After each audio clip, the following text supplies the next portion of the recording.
The next topic is average power associated with the resistance और non inductive circuit. चलिए, अब आपके पास एक रेजिस्टिव सर्किट है, मतलब जिसमें सिर्फ रेजिस्टेंस है। ऑल्टरनेटिंग ई में आप सप्लाई कर रहे हो, E is equal to E not sine omega t. क्योंकि रेजिस्टिव सर्किट है मतलब सिर्फ इसमें रेजिस्टेंस है, तो करंट और वोल्टेज सेम फेस में होंगे।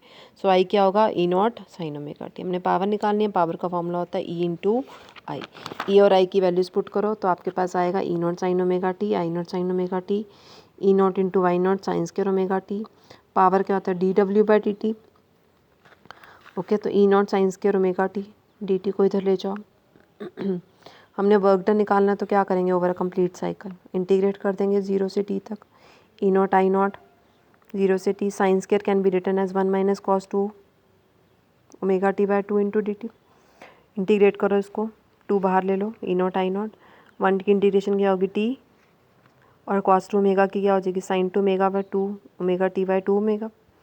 अपर लिमिट्स पुट करो, 0 से टी, 0 से t, upper limit t minus 0 sine omega t, t minus 0। देखो क्या, इसको पुट करेंगे तो आपके पास आ जाएगा 0, दिस इज 0। आप डायरेक्ट भी पुट कर सकते हो बाय स्टूडेंट्स, अगर अदरवाइज आप सॉल्व भी कर सकते हो। आपने पिछले इसमें सॉल्व भी किया था। 2 omega can be written as 2 pi by T into T minus sine 0। ठीक है, upper limit minus lower limit, T से टी कैंसिल, साइन 4 पाई क्या होता है 0, 0 माइनस 0 0, तो आपके पास अल्टीमेटली आंसर 0 होगा।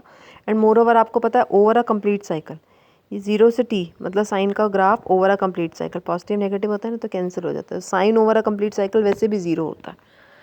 ओके, तो आप डायरेक्ट वे पुट कर सकते हो, तो आपके पास आ जाएगा E naught I naught by 2 into T. It can be written as, हमने तो वर्क ये आया था, अपॉन टाइम इधर ले जाओ, तो ई नॉट आई नॉट क्या, E naught by root 2, I naught by what was E naught by root 2, that was a virtual value of EMF, and what was I naught by 2, virtual value of current. So what is the power, virtual value of EMF and virtual value of current. Now next is average power associated with the inductor. अब inductor लगा, inductor में क्या करता है, current voltage से 90 degree पीछे होता है। EMF E not sine omega T, current क्या हो जाएगा I naught sine omega T minus pi by 2। Power निकालो, E into I, E not sine omega T, I naught sine omega T minus pi by 2, E not sine omega T, I naught sine omega T minus pi by 2 can be written as minus cos omega T. Multiply करो, E naught I naught minus बाहर आ जाएगा, sine omega T cos omega T, ये आ गया आपके पास। अब power is D W by D T, power is D W by D T, D T को इधर ले जाओ, D W is minus E naught I naught sine omega T cos omega T D T. Total work done निकालने के लिए आप क्या करोगे, इंटीग्रेट करोगे over a cycle 0 to T minus E naught I naught sine omega T cos omega T D T. आप क्या करोगे, denominate multiply by and divide by 2, ऊपर नीचे 2 से मल्टीप्लाई डिवाइड कर दोगे। क्यों करोगे आप, क्योंकि 2 साइन थीटा कॉस थीटा क्या होता है साइन 2 थीटा, फॉर्मूला बन जाएगा आपके पास 2 sine omega T cos omega T sine 2 omega T, और आप अभी करके हटे हो, this is 0। So work done over a inductor is 0, मतलब अगर आप AC पास कर रहे हो इंडक्टर में से, तो जब AC करंट पास हो रहा है inductor work done is 0। Power consumed by an inductor against या power consumed by an inductor during a AC cycle is 0. How it is possible? Now see here, I have explained this. So average power over complete cycle of AC through an ideal conductor is 0 because energy required in building up the current in L is returned back to the DC. क्यों होता है ऐसा? Actually क्या आ रहा है, जब आप AC को पास कर रहे हो ना, तो AC पास करने पर जो करंट, जो AC करंट जो जा रहा है ना, तो जितनी एनर्जी करंट बिल्डअप करने में जा रही है ना, वो उतनी एनर्जी वापस आ रही है। Energy required in building up the current in inductor is return back to the decay of current, मतलब करंट जा रहा है फिर डिके हो रहा है, करंट जा रहा है, कैसे हो रहा है देखो, ये ऐसी साइकिल आपके पास पास हो रही है, इसमें से 0 से t बाय 4 टाइम के बीच में करंट बढ़ रहा है इंडक्टर में से, ये देखो सिर्फ 0 से t करंट बढ़ रहा है, करंट बढ़ रहा है तो मैग्नेटिक फील्ड लाइंस बढ़ रही हैं, दिख रही हैं आपको मैग्नेटिक फील्ड लाइंस बढ़ रही हैं।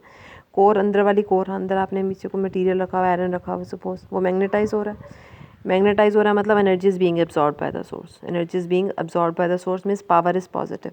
पावर का ग्राफ बनाओ, देखो कैसे बनेगा,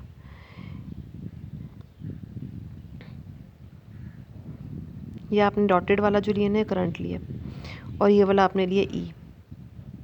ओके, तो पावर क्या होगा, E इंटू आई, पॉजिटिव आई, देखो यहाँ से यहाँ तक, यहाँ से यहाँ तक ये E है और ये I है, दोनों पॉजिटिव है ना, तो E इंटू आई भी क्या आएगा, पॉजिटिव आएगा, तो पावर क्या आ गई है, पॉजिटिव आ गया आपके पास। चलिए, अब आती है बात T/4 से T/2 तक, क्या हो जाएगा?